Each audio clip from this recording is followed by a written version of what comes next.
Então tá bom, pessoal, estamos aqui. Eu estou gravando nossa quarta aula do módulo 1 de Tanka. Então, esse daqui é nosso penúltimo encontro. Então, eu estou gravando porque não está todo mundo na sala, mas é importante que, mesmo se a gente não fez os exercícios, que eu entendo que, enfim, né, c'est la vie, a vida nos domina. E muitas coisas que a gente gostaria de fazer, a gente acaba não fazendo, é tomado por outras coisas. E acontece. Mas o meu papel aqui é para puxar vocês, lembrar vocês, pressionar vocês. Então, quero até comentar algo sobre isso, porque eu não escapo disso também. Tá bom, Temistes? Tá bom. Mas você está me escutando, né, Temis? Então, só não consegue falar. Tá, mas se você quiser falar e não conseguir, vai escrevendo aí, né? Porque somos aqui, somos 3, comigo 4. Então, quero escutar vocês. Mas uma coisa que eu quero dizer, e até porque eu estou deixando gravado, hum, eu tenho muito falado com os meus amigos, né, sobre ser autêntico, né? Ou seja, ser autêntico é fazer o que o meu coração realmente diz para fazer. Só que não é tão simples assim, porque às vezes eu quero comer chocolate mais do que eu devia, eu queria tomar mais café do que eu devia, e aí a pergunta fica, tá, mas isso não vem do meu coração, não é minha vontade? Ser autêntico não é fazer o que tem vontade? Né? Então a gente sai desvairado achando que a liberdade de ser é ter uma atitude meio inconsequente, né? Então, eu acho que é uma coisa que a gente deve ser profundamente questionado. Antes, digamos, de ser eu mesma, ou digamos assim, ser autêntico, a pergunta primordial que a gente deve deixar claro é quem eu sou, em primeiro lugar, e para que direção que eu vou.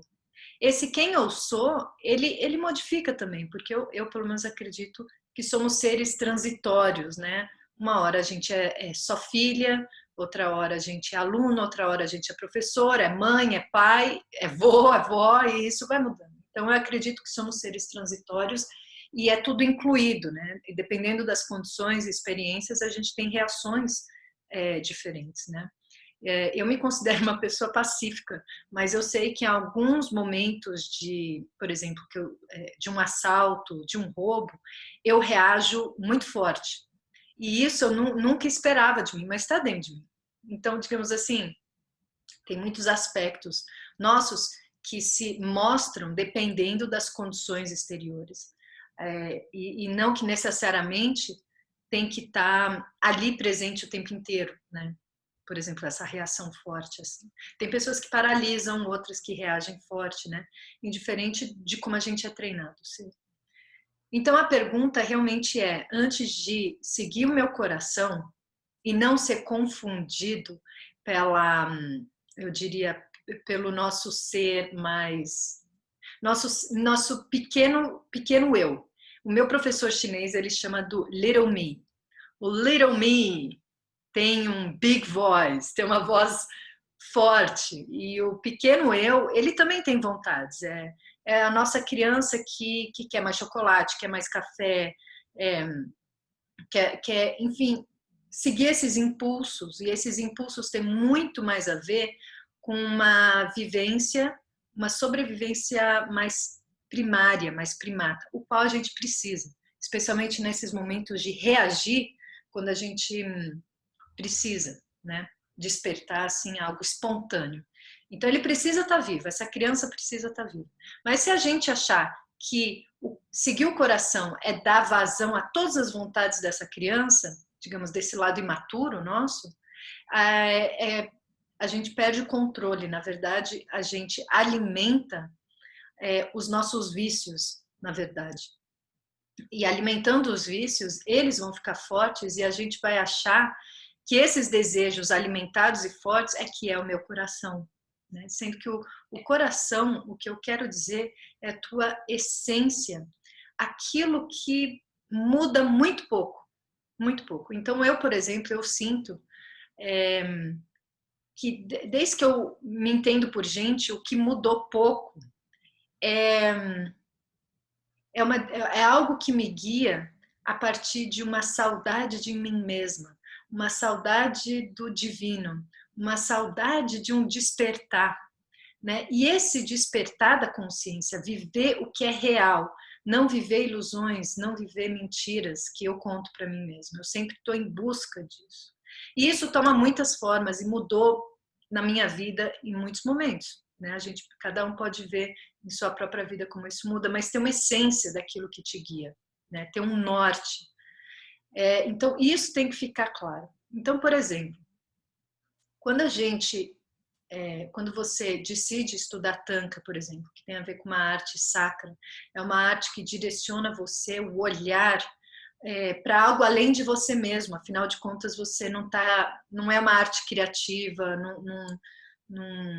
não te pergunta muito sobre a tua opinião, né? É uma arte que você se põe ali e se dedica a entrar num rio que pertence a uma linhagem de uma tradição do budismo tibetano, de mestres que veio de um lugar muito longe, que é do Tibete, está aqui no Brasil, e a gente só entra nesse rio e se deixa ser navegado sem colocar as nossas vontades. Então, por exemplo, disciplinas assim ajuda muito a acalmar e disciplinar essa criança imatura, que quer simplesmente fazer tudo, que entende que a liberdade é tipo, eu encho a cara quando eu quiser, né? É meio que isso, esse nosso lado criança imaturo. E disciplinas como Tanka, né, como yoga, como a meditação em si, uma disciplina que, putz, hoje eu não estou afim de desenhar, hoje eu não estou afim de fazer yoga, não estou afim de fazer exercício, quero só deitar, quero descansar. E realmente, algumas vezes a gente precisa escutar isso e descansar o corpo. Mas a disciplina de fazer, mesmo sem vontade, mas você entra numa disciplina de fazer, não, essa disciplina me direciona para a minha verdade. Essa disciplina, ela me tonifica, me esculpe de uma maneira a caminhar melhor no meu propósito de vida. Ela me esculpe dessa forma, ela me tonifica, né? Por exemplo, se meu propósito é subir o Monte Everest, eu tenho que, assim, tonificar as minhas pernas, digamos, as minhas pernas e o meu pulmão, né? Porque é muito alto. Então, eu vou focar em práticas que fortificam minhas pernas e meu pulmão, para então ter uma condição melhor para quando eu chegar no pico. Então é a mesma coisa, se o nosso propósito é o despertar da consciência, é estar mais consciente, mais compassivo, alimentar uma sabedoria intuitiva e fazer decisões na vida a partir de uma sabedoria e não a partir de um impulso primata, digamos, né? Que é muito fácil, é só deixar a coisa rolar que o nosso bicho desperta. Mas se esse é o meu objetivo, então existe um treino para que nossas condições físicas e mentais possam caminhar melhor, né? A caminho do pico do Everest, digamos assim, né? Então, Tanka, ele proporciona um caminho de tonificar corpo, espírito e mente para a gente estar alinhado a todo tempo com o nosso propósito, conectado com o divino. O divino, seja lá, cada um tem a sua definição do divino, cada um tem o nome para isso, cada um tem o seu jeito de entender, né? A sua relação com o divino é igual a um casamento, cada um tem a sua combinação. E para honrar isso, para fortificar essa relação, Tanka serve de uma maneira tão concreta, né? É tipo, senta, desenha isso e não pergunta mais, né? No fundo é muito simples. E às vezes a gente até subestima Porque é tão simples, né? Eu acho que eu falei da outra vez, a prática de cópia, né? Parece tão simples e tão boba e tão infantil, mas ela é profunda, ela é profunda. E eu expliquei isso, né? Só para lembrar, essa capacidade de absorver informação com os meus olhos e expressar ela com minhas mãos, sem distorcer com a minha própria opinião. Né? Então, esse é o poder dessa prática de cópia e fazendo de novo, de novo. Isso no Oriente é muito, muito, muito usado. Né? Eles repetem a mesma coisa, repetem a mesma coisa. Então, na meditação, por exemplo, não é diversificar as técnicas de meditação, mas repetir aquela mesma. E aí você vai aprofundando camada por camada daquele caminho. Né? Então, confia nessa prática de tanka, né? De mantra também. Quem estiver praticando os mantras né, que vem junto com a prática de desenho. Deixa eu ver o que o Temis falou. Ah, tá bom. Que não tá. Olha, porque... Ah, tá. Tá. Isso, se você quiser tirar o mudo, você pode tirar e a gente conversa. Então, eu só queria dizer, essa é a lembrança, mesmo que você não tenha tempo ou tal, não é fácil, porque você a disciplina, ela não é fácil, né? Então, não espera o momento de inspiração, entende? O caminho do artista, eu não sei quem é que falou, mas diz assim, que o caminho do artista é 10% de inspiração e 90% de transpiração. Ou seja, ó, labuta, entende? Não espere inspiração. Sabe, ainda mais se você quer sair do amador, digamos, se você quer sair da criança e ir para um caminho de seriedade e crescimento, não espere inspiração. E eu não posso esperar inspiração. Já pensou? Então, assim, eu me forcei na disciplina até agora ser uma coisa bem mais fácil, porque eu disciplinei, né? Mas, assim, é trabalho, né? Então, mesmo que você não tenha tempo, pelo menos pegue, visualiza, põe o desenho na tua frente, pelo menos para deixar aquilo presente com o olhar, né? Lembrando que, claro, o conteúdo das aulas inteiras vai estar disponível forever para você, mas esse acompanhamento comigo eu faço, né, em turmas, porque são realmente muitas pessoas, eu não posso dar um acompanhamento vitalício. Então eu falo, olha, você que se inscreveu, eu te dou esse tempo aqui que eu posso te dar atenção. Então, eu espero que vocês possam aproveitar isso. Por isso que eu digo, olha, qualquer coisa que você desenhe, coloque aqui, que aí eu vou poder olhar e te dar atenção. Porque depois, quando terminar, eu não vou poder, né? Claro, aí você vai ter que pedir por uma consulta à parte, né? E aí, enfim, tem outras taxas. Para quem não tem muito dinheiro, né? Você tem que aproveitar agora. Então, o que você tiver, manda, tá? Então, eu vou agora abrir aqui os desenhos. Inclusive, tem aqui da Maria e do Temis e do Marcos. O Marcos não está aqui, mas eu vou falar mesmo assim, porque eu vou mandar essa gravação, né? Temis, você queria falar alguma coisa? Não, não. Tava só aqui tentando resolver essa questão do microfone, aí deu certo. Obrigado. Ah, tá bom.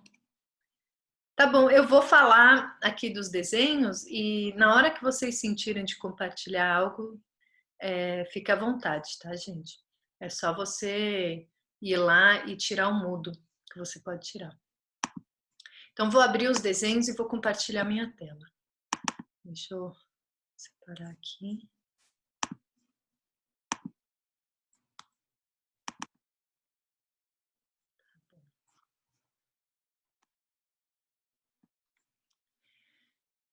Então, aqui, vocês estão vendo então minha tela? Faz assim. Então, beleza. Dona Maria, estamos vendo aqui o teu desenho. Deixa eu encaixar melhor isso daqui, caramba. Eu não queria aqui. Eita. Peraí, gente.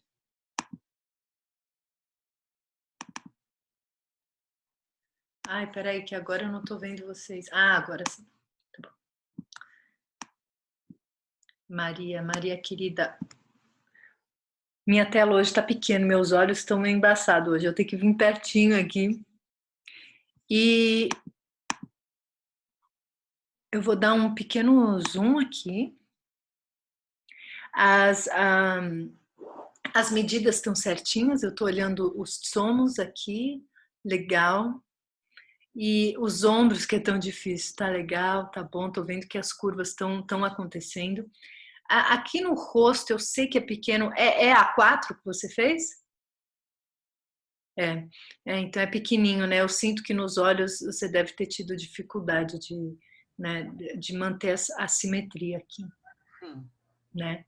O nariz eu sinto que ficou muito mais leve a narina, sabe? Ela não entra tanto, acho que para dar a sensação de bem mais delicadeza, né?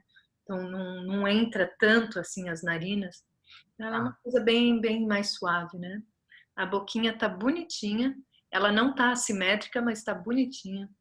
A orelha, né? É difícil, eu sei, mas assim as curvas estão boas, tá tudo muito legal. A mão, que é tão difícil, tá ótima. Muito bom. É difícil, né? Oxe. Mas eu sinto que você estava ali, prestando atenção. Eu vou acertar essa mão. E tá ótima. Mas eu treinei do jeito que você falou. Eu treinei só a mão durante muito tempo para conseguir fazer. Eu tenho dificuldade para desenhar, eu não tenho facilidade. E eu treinei bastante, então, por isso valeu a pena, viu? Tô vendo, valeu a pena, tô vendo. Aqui, só nesse dedo, é o único lugar que a unha não tá do mesmo tamanho que os outros, né? Ela tá mais esmagadinha, assim. Tá. Mas, poxa, eu tô feliz, legal. E a mesma coisa com a flor também, que é tão difícil, tá muito boa. Só essas duas pétalas aqui, ela não tem realmente esse formato. Essa curva, ela é só na pontinha e depois já sai a barriga dela, tá? Uma coisa, a flor, né, ela tem um corpo longo e na pontinha ela afina rápido. Então dá uma olhada, acho que é só tanto nessa quanto Tá bom. também. Tá bom. Mas muito bom. Aí, tá, esse daqui ainda é com corpo, né? Então na próxima vamos ver ele completo. E esse daqui é do corpo, que também tá muito bom. As mesmas observações do rosto, né? Que são as mesmas. A mesma coisa no nariz, a mesma coisa na simetria dos olhos, eles estão diferentes do outro, né? A orelha também tá, essa daqui tá mais gordinha aqui, ó, e essa daqui tem uma curva para dentro. Tá. Essa tá vendo? Tem uma curva para dentro e essa tem essa barriga maior aqui. E a mesma coisa no nariz, né? Aqui. Tá. O ombro muito bom, mãos muito boas. Claro, com o tempo ela vai melhorando. Olha, esse dedo aqui, né? Ele tá um pouco estranho aqui, mas esse é o caminho, tá indo. Essa unha aqui, né? Essa unha que ficou no meio do dedo. É na pontinha. Aqui você vê, né? Porque, enfim, eu tô colocando o zoom. Covardia, né? Colocando o zoom. É covardia. Mas aí dá pra ver, olha. Mas assim, em geral, muito bom. Esse pé aqui também muito bom. A flor, a mesma observação dessas pontas. As joias. Eu acho que dá para você perceber que eu faço, apago, né? Dá para perceber, né? Sim. Eu não tenho facilidade, eu tenho dificuldade para fazer. Não, olha, Maria, como eu falei, eu não sei quem leu meu livro no início que eu falei, mas eu fiquei fazendo o corpo do Buda, rosto, corpo e tudo, por 3 meses, todos os dias. Então, minha vida era dedicada para o estudo. E assim, eu fiz muitas vezes para conseguir hoje saber desenhar. Então, é muito apaga e faz e faz de novo e faz de novo. Lembra que é igual a meditação, né? É a mesma coisa, a mesma coisa. Você vai ganhando qualidade naquilo pela prática da repetição. Então, assim, é de novo, de novo, de novo, de novo, de novo. Né? Você tem que passar esse estágio de se criticar demais, de falar, putz, eu não estou acertando, nossa, eu não estou conseguindo, nossa, eu tenho que fazer de novo. Isso passa, sabe? Isso depois é um monkey mind, sabe? Fala, depois você se acostuma com aquela mente reclamona e vai, né? E vai mesmo assim. Então confia. É isso, é apagar, fazer de novo, fazer de novo. Mas você está no caminho ótimo, tô bem feliz. Tá Que bom? bom, muito obrigada, viu? Obrigada. Obrigada pelas considerações que você fez inicialmente, vale muito para mim, viu? Sim, né? A gente esquece, né? É uma coisa óbvia, assim, mas a gente esquece, né? E realmente somos levados pelo mundo, pelo dia a dia, fazeres, a sobrevivência, responde e-mail, junta o lixo, dá comida para o gato, sai para andar no supermercado e o dia passou. E o que importa, né? Então, e às vezes é só dedicar, você pode fazer tudo isso o dia inteiro, né? Só tomar conta, mas você consegue tirar 1 hora. E essa 1 hora de prática, o que você for escolher, é essencial. E a gente está falando de 24 horas, digamos, 10 horas a gente está no inconsciente dormindo, outras 10 horas a gente está fazendo coisas para resolver a vida. E aí você tira 1 hora para a tua prática da tua essência, que tua alma veio fazer aqui. Isso não é nada e é tudo. Né? E eu digo isso para vocês porque eu digo para mim mesma. Não é fácil, mas é isso. Bom, aqui estamos com o desenho do Temis. Temis, é o mesmo desenho, esses dois? Sim, eu havia só colocado 2 pequenos detalhes que eu tinha acrescentado. Ah, tá bom. Então vamos olhar esse daqui. Eu vou de novo olhar aqui de pertinho. Então, o rolo é A4? É um A3. A3. Né? É melhor, né? Para fazer É. post, tudo um A3.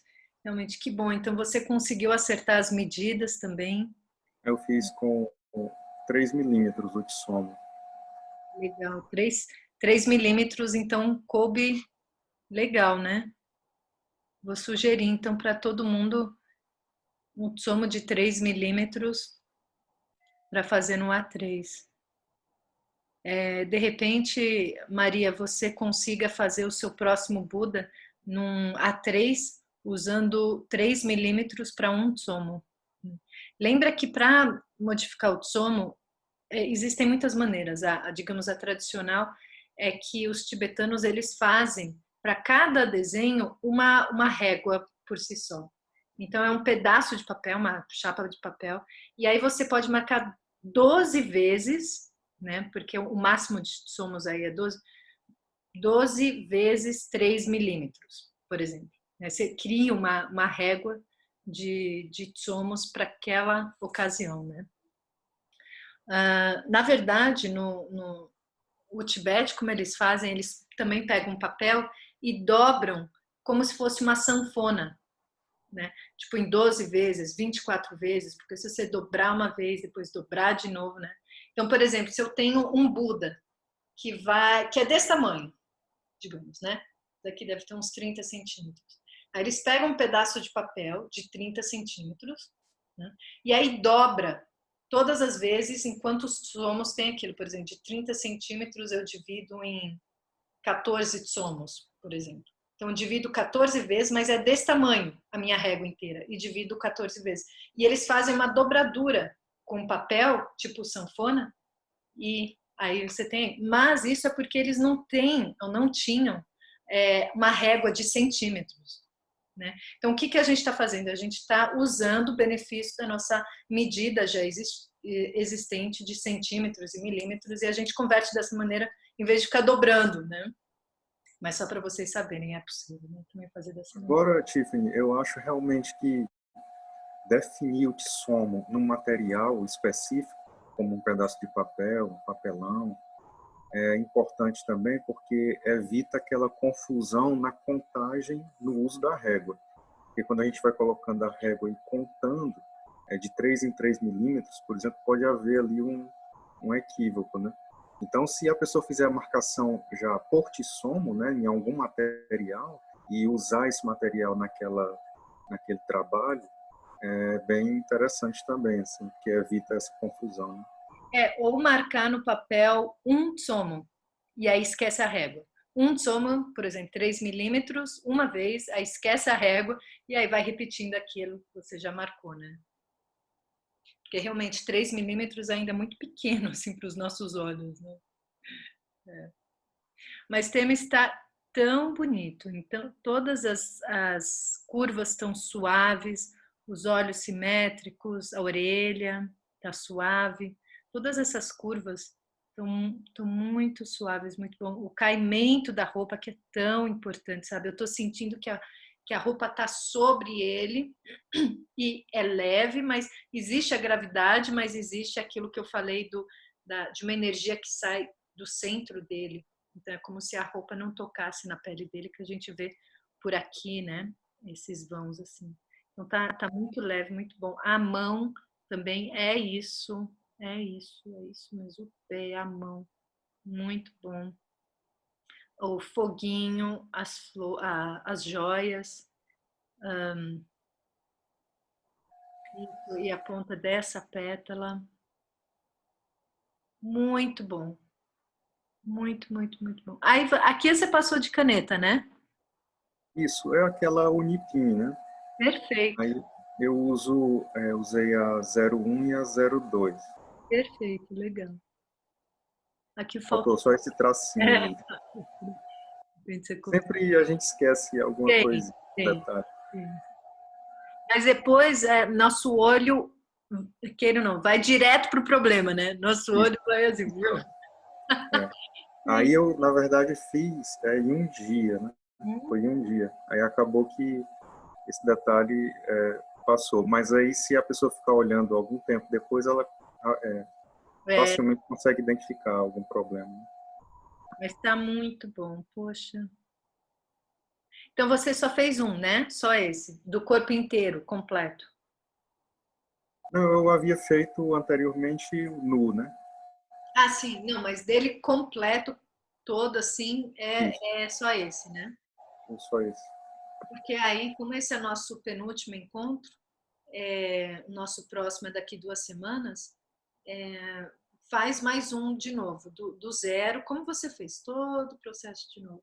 Para você também ver como que é, agora que você completou ele, sente como que é essa repetição, né, do zero. Como uma meditação, né? Você entra no Uhum. zero, você sempre volta para o zero. Né? Pois é, dessa vez agora, eu consegui até sentir mais assim aquilo que o Lama Padme fala muito com relação a tentar excluir da mente certas bolhas. Eu acho que isso faz parte do processo meditativo estruturalmente falando, digamos assim. Na questão da busca do foco, do vazio da mente, de certa forma, o objetivo é justamente excluir certas nuances de pensamento, de música. Às vezes a gente fica cantarolando uma música, uma coisa, aquilo ali já remete a uma bolha, né? E assim, no Ocidente, na faculdade, tudo a gente chama de, isso é mais, está dentro do contexto de ideologias, né? Mas é bem sutil. Quando a gente se desconcentra, quando comete um erro, geralmente é porque deixou algo disso ser permitido, né? Isso atuou na sua mente naquele momento, quando na verdade não era para ter atuado. E aí eu acho legal dessa prática é isso. Dessa vez que eu fiz esse daqui, eu notei mais isso, assim, como a gente pode ter o poder de se acostumar a não permitir que isso aconteça. E aí o traço sai melhor, aquilo que a gente quer fazer sai bem melhor. É a tal da criança que eu estava falando. Ou a gente pode imaginar um cachorrinho de estimação que sempre está andando com a gente, que ele protege a gente. Se alguém ataca, ele tem a reação dele. Mas se a gente ficar dando snacks para ele o tempo inteiro, deixando ele fazer cocô e xixi onde for, entende? Ele fica selvagem, fica besta, né? Sai o bestial dele. Então, é nesse momento, quando você está indo num caminho, né? E você está levando o teu cachorro ali do lado, que é o teu protetor. Só que, assim, é instinto de cachorro, né? Se você deixar, ele vai ficar fazendo xixi onde ele bem entender. Então, são essas as cagadas, né, que a gente não pode deixar acontecer. E deixar que uma mente consciente seja o guia mesmo, né? Então, é justamente isso que você falou. Você dá uma brecha, o cachorro entra, né? Infelizmente, é isso mesmo. Eu acho que uma coisa que facilita também, do ponto de vista técnico, inclusive, é a questão do rascunho, né? A gente com a lapiseira, né, a 05, aí vai fazendo o mais leve possível. Enquanto a nossa capacidade de visão permitir, a gente faz o mais leve possível, né? Depois vai vendo o contexto de uns traços próximos aos outros e isso vai ganhando forma, sentido naquele contexto e você vai atribuindo outras formas relacionadas àquela, dentro de um contexto de uma área específica, né? Então, o rascunho leve, ele é muito importante, porque aí você pode ir corrigindo e definindo sem precisar estar apagando muito, né? Dessa forma assim. Com certeza, com certeza. Algumas pessoas esquecem de realmente usar o benefício do rascunho, porque eu acredito que o rascunho ele te dá a forma bruta, é como um bloco de argila que está ali quadradona, você vai apertar, aí você tem a massa, você vai apertando e aos poucos você vai refinando, refinando até a forma final.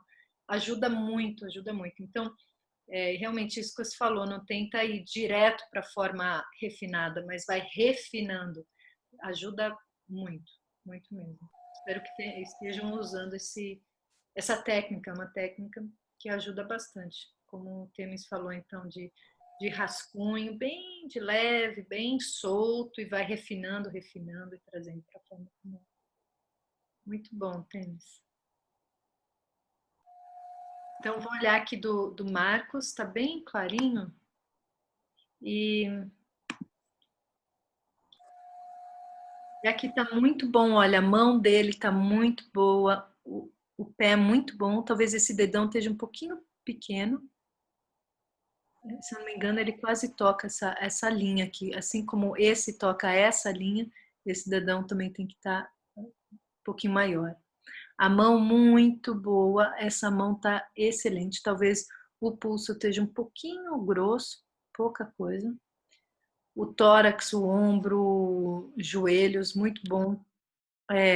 Aqui algumas coisas no rosto eu sinto que talvez pelo tamanho muito pequeno é difícil. Aqui eu não vejo muita simetria, né, dos olhos, pode estar melhor. Da orelha também. Essa curva não acontece tão forte para dentro, né? Especialmente essa curva toda aqui do lado de fora. Só dá uma verificada. O nariz, que a gente tem essa tendência porque a gente quer fazer delicado, ele acaba ficando fino demais, fica meio esse efeito Michael Jackson, né? A gente não quer nem de largo, nem muito fino. Enfim, bem o caminho do meio. Então aqui eu sinto que ficou muito fino e é pouca coisa de deixar ele um pouco mais, né, mais presente ali, o nariz aqui nessa ponta. E a boca também um pouquinho, o lábio inferior aqui de baixo também pode estar um pouquinho maior. Você percebe que ele pode ser menor do que o lábio de cima, mas não tão menor. Mas tá ótimo, isso sou eu sendo chata, porque eu acho que, no geral, tá muito bom. E aqui o Marcos fez eu acho que é o mesmo desenho, mas agora com a flor, o trono de lótus está muito bom. Claro que a observação aqui é sempre, eu faço de um lado, faço do outro, e comparo. Se eu faço esse, eu vou comparar com esse. Se eu faço essa pétala, é com essa daqui que eu vou comparar. Então, sempre lembrar de fazer esse espelhamento, às vezes até ajuda a colocar em frente do espelho, e aquilo que eu falei, tira uma foto e vê na foto, na tela, que você vai ter uma outra perspectiva do teu desenho.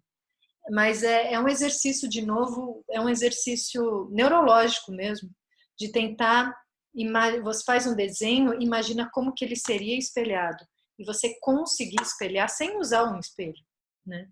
Então, são realmente, a cópia, ela é uma prática neurológica. Acontece coisas no nosso cérebro que a gente cria sensibilidade maior para a forma. Então, eu acho que isso, especialmente na hora do trono, acontece na nossa cabecinha, né? Por exemplo, aqui é um pouquinho, ficou um pouco mais fina essa parte do que aqui, né? Mas, no geral, toda a proporção, especialmente as folhas, está ótimo. O fogo está um pouco... acho que ele é um pouco maior na parte do corpo dele, entre a joia e as chamas, tem um espaço maior. Acho que se você olhar no original, você vai ver que tem um espaço maior aqui. Legal. Então, essas são as lições que todos me mandaram. E o nosso próximo encontro vai ser nosso último encontro. Para o nosso último encontro, independente do estágio que você está, o que eu quero ver é o desenho completo do Buda com um trono de lótus contornado com a caneta, tá? Eu acho que é melhor fazer em A3. Quem tiver folha A3, né, é muito fácil de encontrar em quase qualquer papelaria, ou se não pede online. Hoje está tudo online, né? Então não vai ter problema de achar um papel A3. Lembra esse lance que o Temis lembrou do esboço, sempre.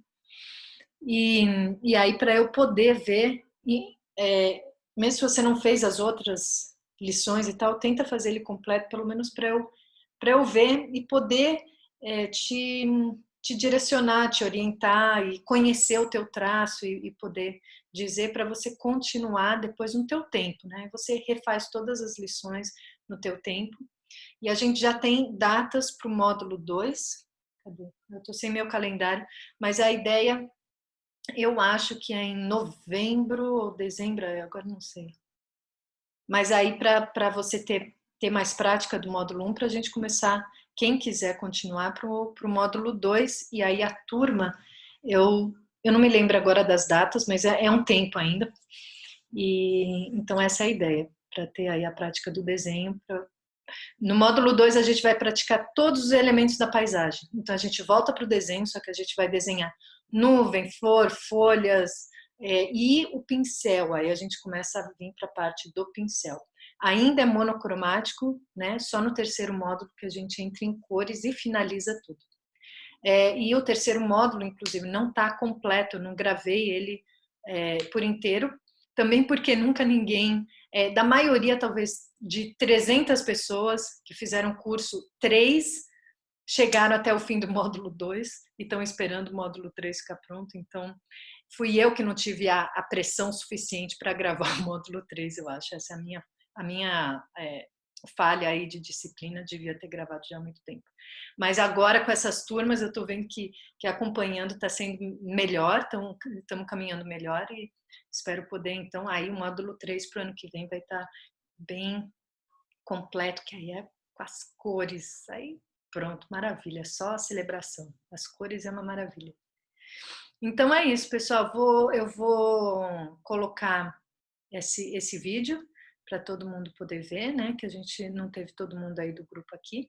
Agradeço vocês estarem junto, é isso aí. Junto a gente faz a força, eu sinto isso, adoro isso. E sou muito grata por vocês estarem caminhando aí junto. Tá bom? E qualquer dúvida, qualquer coisa, manda aí no WhatsApp. E tamo juntos. Tá bom, Kiko? Tiffany, posso fazer uma pergunta, por favor? É uma pergunta um pouco técnica, mas relacionada à questão da pintura em si mesmo. Com relação ao uso da tinta,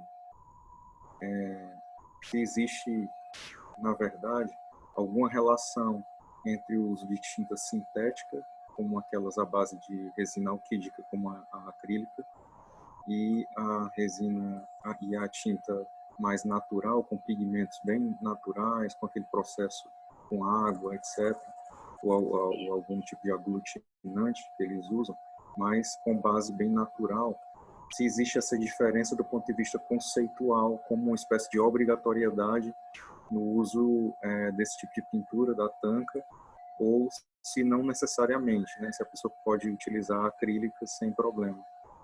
Então, na escola, na Índia, eu aprendi com pigmento natural. O pigmento natural, o que é? Você pega da terra, moe, né, com um pilão, passa por purificação com água e usa aquele pó de pedra do jeito que veio da terra com algum aglutinante, que pode ser, por exemplo, feita normalmente a pele e ossos de bicho, né? De coelho normalmente, que é como se fosse, sabe quando você cozinha o osso, né? Não fica aquela gelatina, é mais ou menos aquilo que se usa. Ou outros aglutinantes naturais não são tão resistentes, mas tem vários tipos, né? Mas na escola a gente usava inclusive animal. E é só isso. Só que esse pigmento é muito difícil de usar, é muito chato, porque assim, a cola não seca na hora, então você coloca a cor e se você passa de novo o pincel antes dela secar, ela sai. Você começa, em vez de pôr, a tirar. Então, para a gente, no estudo, especialmente à distância, eu sempre faço com acrílico e guache. Eu faço a combinação dos dois, porque o guache ou aquarela é mais leve, porque quando a gente pinta, a gente tem as etapas de cores chapadas, é como se fosse o fundo, e depois a gente tem as cores de sombreamento, que é pontilhismo. E o pontilhismo a gente faz com aquarela. Hoje em dia, e também no Tibete, naquela época, não tinha nem sonho de tinta acrílica que não fosse essa. Então, não tem nenhuma restrição, porque eles nem sabiam que existiam.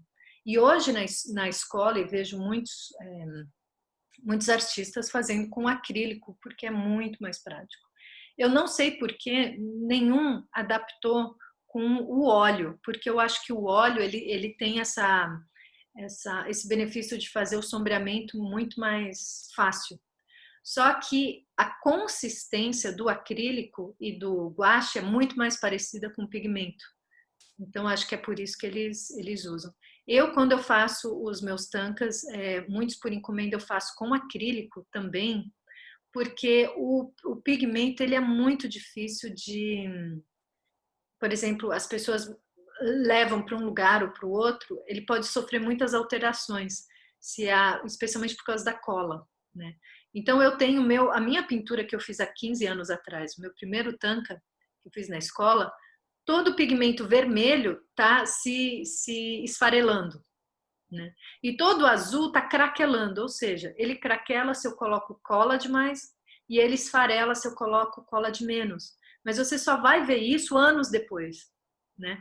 Então, para chegar num senso profissional do pigmento, demora.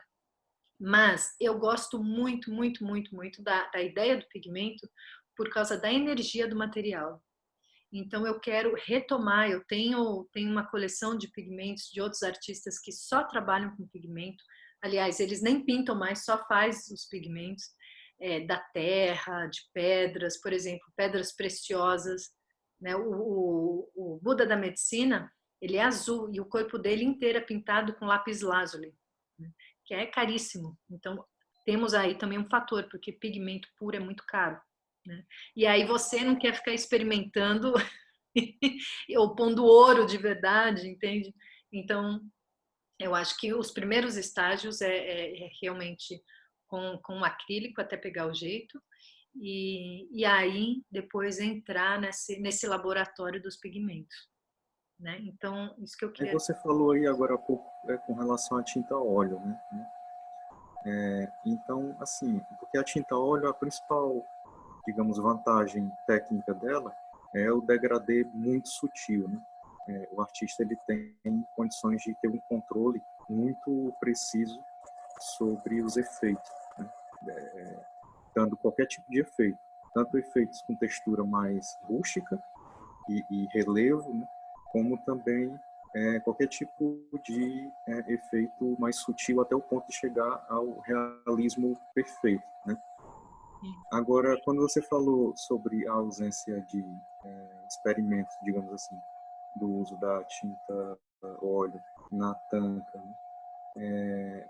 Você viria isso como um experimento só técnico mesmo, para conseguir os mesmos efeitos que se conseguem com a tinta que não tem essa viabilidade visual, ou você vê também com uma questão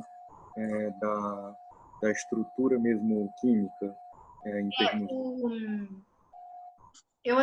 não tem restrição. Se você se sente mais confortável fazer com óleo e fazer esses efeitos, você pode fazer, mas aí a técnica vai ser diferente. O acrílico, quando você usa, ele usa a mesma técnica se fosse usando pigmento, o acrílico e o aquarela. Entendeu? Eu acho que por isso também eles optaram por essa, porque o pigmento, quando você usa, ele não tem a mesma viscosidade, ele é uma coisa, ou tá molhado ou tá seco, né? E o óleo, ele se mescla um no outro muito mais fácil, e o pigmento puro não faz isso. Então, se você quer eventualmente pintar com pigmento, o melhor treino é treinar com acrílico. Se você pinta com óleo, você vai usar as técnicas diferentes, é diferente, porque o óleo ele se mescla, né, numa cor e na outra para fazer o degradê. Já na pintura com o acrílico ou o pigmento, você faz pontilhismo, você não mescla, né? Tem dois tipos de sombreamento. Tem o mesclado, mas o principal é o pontilhismo. Então é muito... Isso, o pontilhismo não vai fazer sentido com óleo, porque você precisa da água muito diluída e transparente. E você não tem real transparência com o óleo. Aí você tem que pôr muito óleo, o negócio vai secar um mês depois, se você colocar demais, né? E por ser assim, acrílico e aquarela é base de água, e o pigmento é base de água. E o óleo é outra base, então muda muito. Então é por isso, se você quer eventualmente pintar com um pigmento, o ideal é você fazer esse treino com acrílico e aquarela. Agora, se você já tem treino a óleo, por exemplo, tem muitos pintores de tanca no Nepal, não tanto de tanca, mas, desculpa, da iconografia hindu. Você vai ver muitas Kalis e outras deusas e deuses do hinduísmo. Esses artistas, eles mexem muito com óleo. Eu não sei dizer por que optaram, por que optaram. Eu sei que a técnica de sombreamento da iconografia hindu não é a mesma que na tibetana. Eles não têm esse tipo de sombreado tão suave. Já na pintura de miniatura, se você pesquisar pintura de miniatura, que veio para a Índia com a invasão muçulmana, né, lá pelo século XI e XII, e eles trouxeram essa arte da miniatura, que é muito refinada. E ela é feita é quase transparente. Se você olhar aquelas pinturas, você vai ver que é impossível fazer aquilo daquele jeito com óleo. E é mais aproximada a pintura de miniatura, tanca é mais aproximada a essa técnica de miniatura do Oriente Médio do que o de óleo. Então são essas diferenças, mas não tem restrição, entende? Você pode fazer, mas é só em termos realmente de técnica, né? Só mais uma pergunta, Tiffany. Qual foi a aula passada? Você falou o estilo que a gente faz, né? O estilo tibetano que a gente está seguindo, assim, mais especificamente. Eu esqueci o nome que você falou. Hoje o nosso é mais Niwari, que chama. Você tem o Karma Kadri, que é mais influência chinesa, aí é mais suave. E o Niwari tem um pouco mais do Nepal, são pinturas um pouco mais coloridas, mais fortes. Então, o nosso, na pintura, isso eu não falo muito no desenho, porque no desenho é a mesma coisa. Depois é mais na pintura que a gente vai falar mais sobre os estilos também. Pronto, na sua apostila tem esses três, né, essas três divisões, mas é como se cada uma delas se subdividisse, né, em outras. Você sabe que é muito difícil, assim, eles não... Como o artista de tanca não assina, né? Não assinava. Hoje eu apoio os artistas a assinarem, porque, coitado, senão não sobrevive. Ninguém sabe quem ele é. O artista, ele sobrevive fazendo o nome dele. Então, tem muitos pintores de tanca que hoje eles assinam já. Não na frente, nunca na frente, porque isso vai influenciar na visualização, né? Atrás da tela, se põe ali o nome. Então, como não tem registros de escolas, não tem registros de artistas, tem pouco registro de mestres, mas é pouco. Então, essas escolas não ficaram tão bem definidas, né? Então, assim, você vê muitas misturas. Você vê uma mistura do Karma Kadri com Niwari, depois com outra, e depois entre uma influência grega, inclusive, ou paquistanesa. Então, isso é muito regional, né? E tanto que é uma coisa que eu nunca nem prestei atenção, só segui o meu professor, entende? E realmente eu vejo que o estilo dele, ele puxa muito mais para as cores fortes, né? Mas tem essa outro estilo que são bem suave, que é de influência mais chinesa, assim. E aí você vai ter uma variação de misturas e de mestres que simplesmente criaram o próprio estilo. O meu professor, eu tive 2 professores principais, um da escola do Norbulinka e um outro fora da escola. E esse segundo, o Karma, ele criou o próprio estilo dele. E ele é sensacional. Aí eu misturei, eu mesma, quando eu pinto, eu faço um estilo que é influência dos dois, não é nenhum nem outro, né? E assim acontece. A ideia é que, né, você não fuja do tradicional, porque senão também aí é tua arte, não é mais tanca, né? Mas enfim, o ideal é você aprender as regras, fazer do jeito que é, para depois brincar com as regras, né? Essa é a ideia. Ok, obrigado, Tiffany. Tá bom? Legal, não vejo a hora também da gente fazer cores. Pessoal, então, um beijo grande, bom domingo ainda. E nossa próxima data eu acho que é para daqui 2 semanas, né? Eu lembro vocês. Um beijo a todos, então. Tchau, gente.